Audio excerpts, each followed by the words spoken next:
Oi gente, tudo bom? Meu nome é Julia Von Wurb e a gente vai continuar a nossa série sobre esquemas mentais.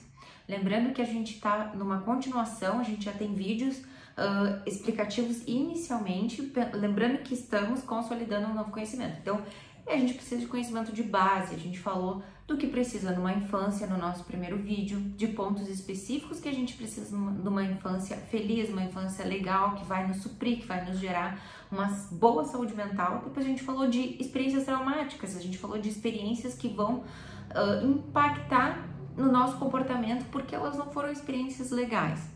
E lembrando também que a gente quase não tem como ter uma infância 100% feliz ou uma infância 100% perfeita, porque nós somos criados por pessoas falhas como nós, seres humanos. Então, cabe a nós buscar a nossa origem, buscar a nossa história, buscar os nossos padrões a fim de mudar, para que a gente não fique perpetuando padrões, para que a gente não fique fazendo histórias serem repetidas através de geração para geração. Pode ser que talvez tu não te importe tanto com isso, mas os teus filhos não precisem continuar nos mesmos esquemas e padrões que os teus pais tinham, que você tem, e aí por diante.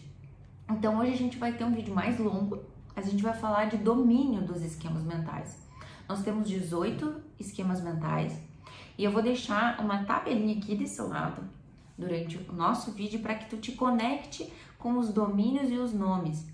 Depois desse vídeo a gente vai pegar cada esquema e falar um pouquinho de cada um, mas lembrando que esse vídeo ele vai ser mais longo, ele vai ser um pouquinho mais, tu vai ter que ter um pouco mais de paciência, vamos falar assim, porque a gente está consolidando o conhecimento e eu vou te dar uma opinião minha.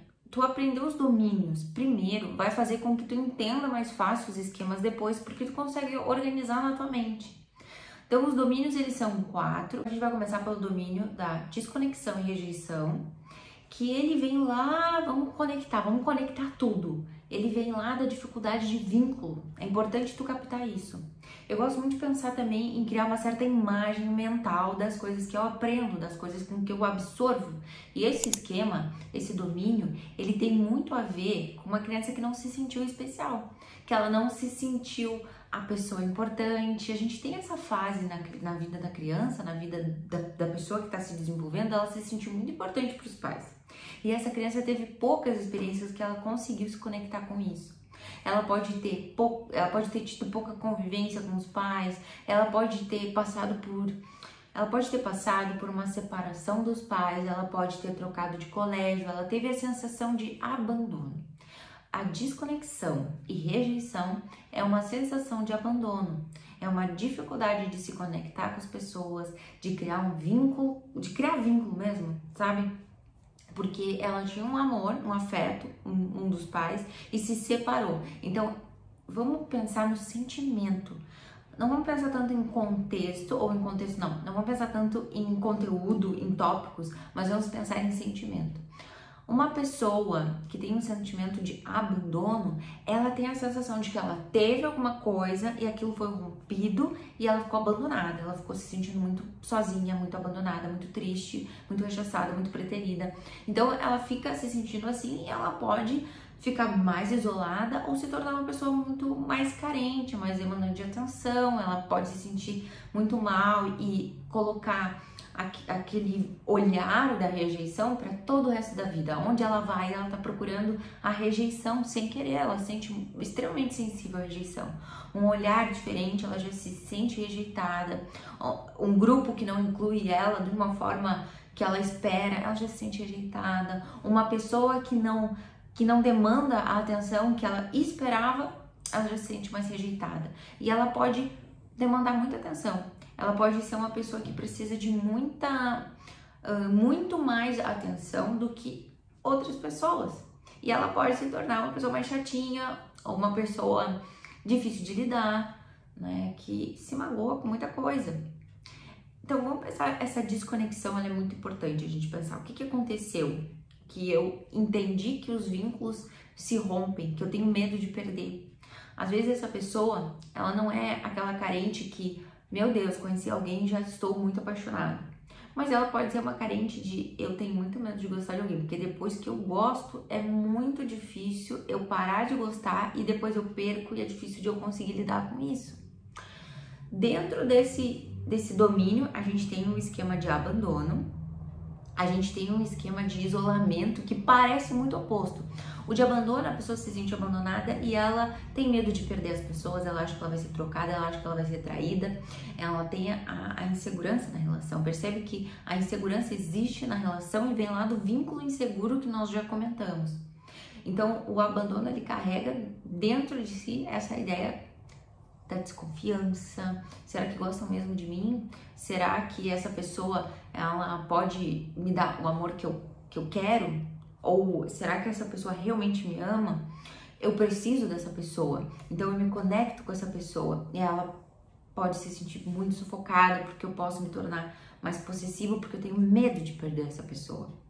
Então, dentro do domínio de desconexão e rejeição, a gente tem o abandono, a gente tem desconfiança, a gente tem privação emocional e isolamento. Vem lá de experiências infantis, de escassez de boas experiências, vamos pensar assim, escassez de boas experiências afetivas. Então eu me torno desconfiada, eu tenho desconfiança e pode ser que eu tenha desconfiança porque eu sofri um abuso. Então eu me torno desconfiada dos outros, eu tenho dificuldade de me conectar. Não, pode ser qualquer abuso, até uma mãe narcisista extremamente abusadora do seu filho, porque a gente teria que entrar em outro vídeo, mas vamos pensar que os pais tendo uma demanda de emoção muito forte, uma mãe mais depressiva, uma mãe que tem dificuldade de se conectar com o filho, uma mãe doente, ou um pai alcoólatra. É engraçado, né? A gente fica com esses estigmas, né? Ou pode ser o contrário, tá? Mas a gente tem uma falta de senso de conexão com o outro. Então gera esses esquemas de abandono, de desconfiança, privação emocional, não me sentir importante, eu ter dificuldade de me conectar e de expressar as minhas emoções, eu tenho dificuldade de expressar as minhas emoções. Depois a gente vai ver lá no outro domínio, inibição emocional, mas nesse momento a gente está vendo privação emocional, que é uma pessoa também mais com dificuldade de se sentir amada, de se sentir especial, de pedir ajuda, né? Então, e a gente também tem o isolamento, que é a pessoa que se isola por ela não conseguir pertencer a um lugar. Claro que tem uma certa questão do temperamento que faz parte. A gente tem a metade esquemas, metade temperamento, a gente tem a nossa essência, né? E pode ser uma pessoa mais introvertida, gosta de passar o tempo mais sozinha, mas no isolamento a gente tem uma dificuldade de se conectar com as outras pessoas, a gente não se sente pertencente, a gente tem essa sensação do não pertencimento muito forte e pode vir, por exemplo, de um dos meus pais, de uma geração extremamente afastada, os pais muito mais velhos e eu não tinha tanta conexão por causa disso, ou esse distanciamento faz com que eu não me sinta pertencente a esse grupo, aos outros grupos e aí por diante. Então a gente tem essa desconexão, esse sentimento de rejeição nesses esquemas que estão dentro deste domínio. A gente vai para o outro domínio, que é desempenho e autonomia prejudicados. Eu gosto de pensar na imagem mental de uma criança protegida por uma bolha, por aqueles papel bolha, que é uma família altamente emaranhada que super protege o seu filho e não deixa ele se arriscar na vida.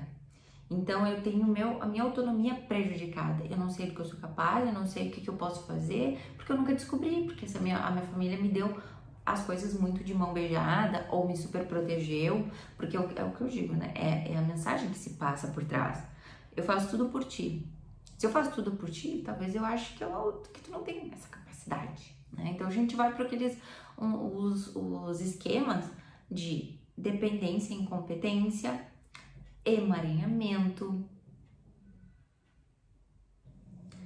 vulnerabilidade ao dano e à doença, porque eu tenho muito medo do mundo, eu tenho medo de pegar uma doença. Pode ser que um dos pais passe bastante isso. Geralmente esse medo, qualquer medo, ele é passado de uma forma muito afetiva. Alguém muito importante para mim passou esse medo para mim, ou uma situação que me ativou emocionalmente, fez eu ter esse medo muito intenso. Então, o medo, na maioria das vezes, não é teu, é de alguém.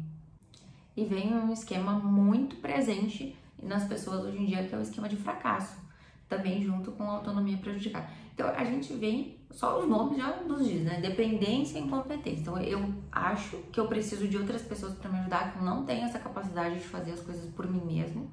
E tu vê que é uma coisa que a gente vai desenvolvendo, né? Tu pode perceber na tua vida que muitas das coisas que tu sabe, tu começou sabendo pouco. Então, a gente precisa desenvolver isso desde a infância, esse aprendizado, que as coisas vêm aos poucos, que hoje em dia a gente, com essa necessidade de tudo muito na hora, a gente perde o entendimento de que pra gente consolidar algo extremamente forte na nossa vida, a gente precisa de um processo, a gente precisa construir a escadinha, né? Então, a dependência e incompetência vem essa sensação de que eu não posso sozinho. O fracasso, ele anda junto também de eu criar um monte de crenças comigo de fracasso, de que eu não sou boa e de que eu não consigo, muito porque talvez eu nunca tenha encontrado a minha capacidade por eu não ter tido essa necessidade de expor, dessa necessidade de ir atrás. Então, às vezes a pessoa tem várias crenças de fracasso porque ela não foi até o fim, porque ela não teve essa necessidade. E os pais também não proporcionaram esse senso de autonomia para ela. Um dado que uma pessoa que tem déficit de atenção, ela também pode ter essas crenças de fracasso por ela ter tido muitos atos de desatenção, e aí ela vai tendo um estigma das pessoas, ela também vai se frustrando muito. Então, uma pessoa sem o diagnóstico correto na infância, ela pode criar esse tipo de crença depois, que é um pouco complicado a gente mudar, mas tem como mudar. Só que podia ser antes, né? Pra gente não precisar colecionar histórias ruins na nossa vida como provas contra nós. Vamos para o penúltimo esquema, que é o direcionamento para o outro. Esse é muito comum, principalmente em terapia, que é a sensação de que o outro é mais importante, de que eu tenho que ajudar a outra pessoa. E isso vem lá da infância, gente. Eu gosto de dizer para os meus pacientes que é um climinha que eu tenho lá na infância, de que eu tenho que cuidar do meu irmão, que eu tenho que cuidar dos meus parentes, que eu tenho que cuidar da minha mãe. E eu vou passando isso para outras relações, para outros contextos. É como se eu gostasse muito de ser uma pessoa muito boa e eu vou deixando as minhas coisas por fazer porque eu quero ajudar os outros. Eu não consigo dizer não consigo frustrar, eu não consigo me colocar, eu tô sempre pisando em ovos com as pessoas porque eu tenho medo de magoar elas, mas ninguém tem comigo porque eu sou muito compreensivo, eu sou muito da paz, então eu não consigo impor limites. Então esse meu direcionamento pro outro, pensa na imagem mental daquela criança cuidadora. E aí dentro disso a gente tem um esquema de autossacrifício, que é eu me autossacrificar em tudo que eu faço e eu não ver problema nisso, eu gostar disso e eu ter vários ganhos secundários com isso, de achar que...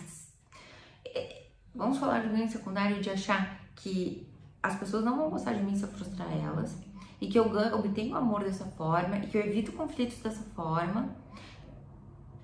Isso é muito ruim para nossa autoestima, porque a gente tem a nossa autoestima consolidada não só em as pessoas gostarem de mim pelo que eu sou, pelo lado bom, mas também pelo lado ruim. A nossa autoestima, ela envolve eu me sentir capaz, eu me sentir competente, eu saber que eu posso confiar na minha palavra e saber que as pessoas me amam pelo meu lado bom, pelo meu lado ruim. Só que quando eu tô só pelo lado bom, eu não descubro se as pessoas gostam do meu lado ruim. Fora que a minha vida gasta uma baita energia de direcionamento pro outro. A gente tem a subjugação também, que eu me subjugar a minha opinião pros outros, eu fazer tudo, eu aceito a opinião do outro na frente dele.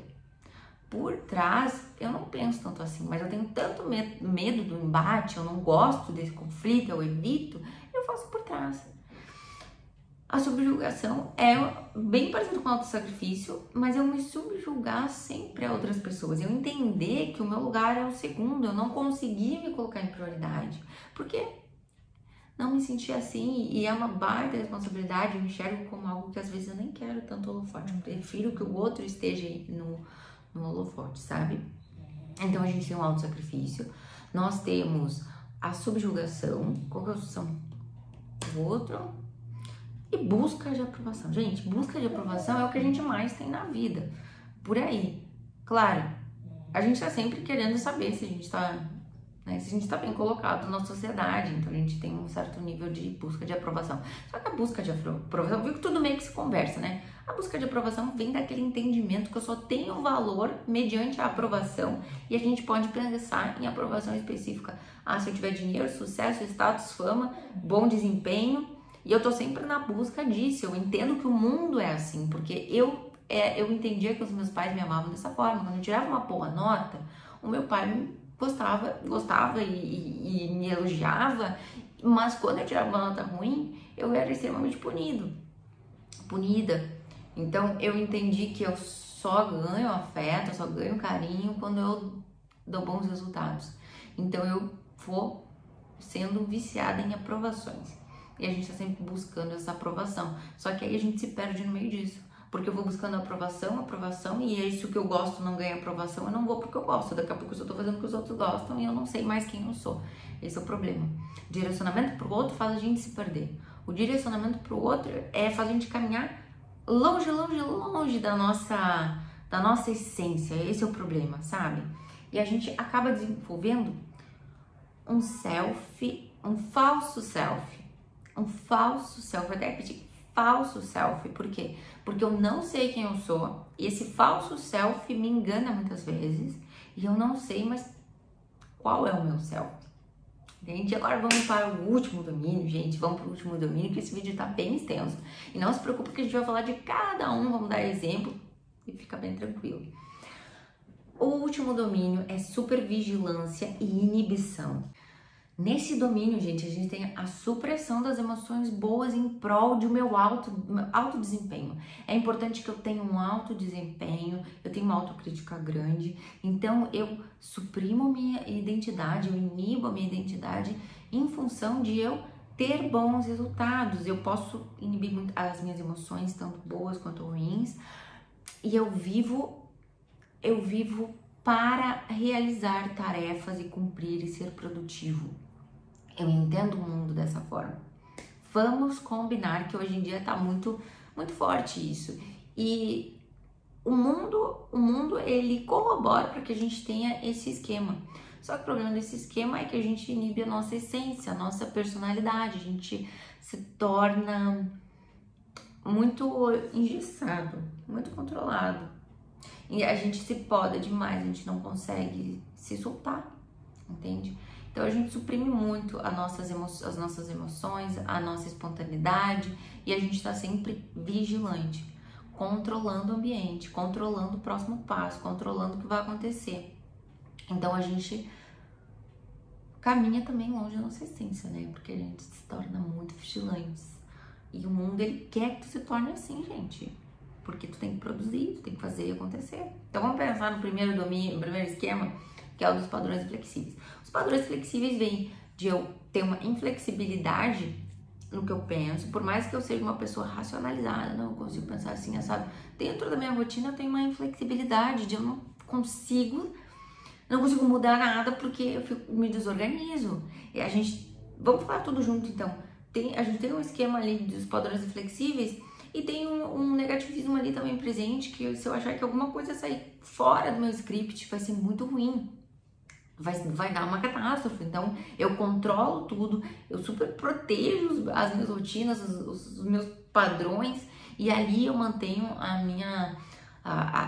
eu mantenho as minhas rédeas ali. Não consigo sair muito disso, porque eu tenho medo que algo vá acontecer. Eu gosto muito de pensar também, é aquela criança adulta, sabe? Aquela criança que recebeu muita responsabilidade, ela tem dificuldade de ser lúdica. É um adulto que tem dificuldade de ser lúdico, de brincar, de rir dos seus problemas. Então é tudo muito a sério. A pessoa não consegue se divertir, não consegue brincar, não consegue ter um tempo pra relaxar, ela tem culpa pra relaxar. Esse é o problema, culpa de relaxar. Tu até vai, tu sabe que teus amigos, mas tu tem uma culpa muito grande e tu não consegue flexibilizar isso. Então esse domínio, ele traz essa crítica, essa autocobrança, Mas a gente consegue flexibilizar tudo isso em terapia. Lá também, pode ser que um dos meus pais tenha sido uma boa referência também disso. Um pai super perfeccionista, uma mãe que gostava muito da casa super alinhada, e eu também percebi que o mundo me reforçava dessa forma, então eu fui gerando muitos controles meus, e dá tudo certo, tudo ter sucesso dessa forma. Só que a gente tem que flexibilizar, porque uma pessoa que passa o tempo inteiro assim, ela tá muito controlada, ela tá controlando tudo, ela tem ansiedade, a vida dela tá, tipo, a pessoa tá sempre assim, e não precisa de tudo isso. O que é a nossa inteligência? Não é só o nosso QI, é a gente conseguir resolver problemas. Só que se a gente resolver problemas de uma forma leve, dá no mesmo que a gente resolver de uma forma pesada se a gente for usar a mesma estratégia. Só que a nossa cognição, a nossa emoção, a nossa interpretação muda. E a nossa vida também muda. A sensação de que a vida está mais leve porque eu olhei o problema de forma realista é outros 500. Para terminar, a gente ainda tem 2 esquemas para falar, que é postura punitiva e inibição emocional. A inibição emocional, o nome já meio que parece que é, né? É a gente ter vergonha das nossas emoções, lembrando, conectando tudo lá, né? Foi uma infância onde eu tive pouco espaço para expor as minhas emoções e poucas pessoas que me ensinaram sobre isso. Por exemplo, talvez alguém nunca me ajudou a nomear as minhas emoções, eu não tive espaço para mostrar vulnerabilidade, fraqueza, os meus pais também não tiveram esse espaço. Então a gente cria uma inibição emocional, onde a nossa crença é que é feio demonstrar emoção, é feio demonstrar que eu tô triste, é feio ser uma pessoa muito histérica, muito feliz, porque igual a pessoa não consegue demonstrar emoção positiva e às vezes não quer demonstrar que é forte também, mas aquela emoção de alegria, ela é inibida. Ela é expressada com uma certa polidez, com uma dificuldade. E quanto mais polida a pessoa é, também ela não consegue se apropriar da emoção dela negativa. Eu gosto de pensar com os meus pacientes que o que faz a gente ter uma liberdade para ficar bravo com alguma coisa? É a gente entender que passou de um limite. Tipo, eu tinha um limite, cara, isso passou do limite, fiquei muito bravo com isso. Por que a gente não tem um limite de coisa boa pra gente conseguir ficar muito feliz com isso? A gente não quer ter limite, né? A gente não tem limite. A gente põe lá em cima a régua. Tem que ser algo extremamente discrepante da minha diária e tem que ser algo muito seguro. Eu não posso perder aquilo, daí eu posso ficar feliz. Então, a gente não consegue se apropriar de pequenas conquistas, pequenas coisas legais que acontecem no nosso dia a dia, e quanto menos eu não consigo expressar, eu também não sinto. E quanto mais eu consigo expressar, mais eu sinto. Bom, então essa inibição emocional, ela caminha mais nesse sentido, e a postura punitiva é aquela pessoa que é extremamente punitivo mentalmente, fisicamente, não se bater, né? Mas a pessoa não consegue curtir a vida, ela se pune pelo prazer, se pune por relaxar, ela entende assim que ela não merece as coisas, que ela não merece essa coisa boa que ela tem, ela não merece o dinheiro, não merece nada. Então ela tem um comportamento de punição. E se a gente entender pelo contexto que a gente já vem falando, lembra da infância que eu digo que tem um climinha que a gente vai se perpetuando, a gente vai entendendo o mundo pelo climinha que a gente vivenciou na infância? Lá na minha família, muito provavelmente existiu essa ideia de que se tu estiver muito feliz é porque tu tá aprontando, ou coisas no sentido de punição mesmo, de tu vai receber esse castigo por causa disso, por causa daquilo, e aí tu tá sempre se castigando também. Gente, essa aula ficou... vamos terminar aqui. Eu sei que ficou mais longa e tal, mas é o que eu digo, é base de tudo. A gente precisa pra gente entender melhor as coisas, melhor as pessoas, melhor os filhos, melhor as pessoas que estão à nossa volta, os clientes, os parentes, todo mundo, né? Porque não é só o meu esquema. Talvez eu queira saber mais dos esquemas dos outros. Gente, a gente tem os domínios. Domínios, mais de novo, novamente, vamos falar aqui, é uma organização da essência de alguns esquemas condensados, mas a gente vai falar de cada esquema. E o primeiro é abandono. Então eu te espero no próximo vídeo, espero que esse vídeo tenha te acrescentado alguma coisa, tenha te enriquecido de alguma forma, e se ele te agregou, tu pode já deixar teu like, te inscrever aqui no meu canal. Sou psicóloga, meu nome é Julia Von Wurb. Um beijo e até o próximo vídeo.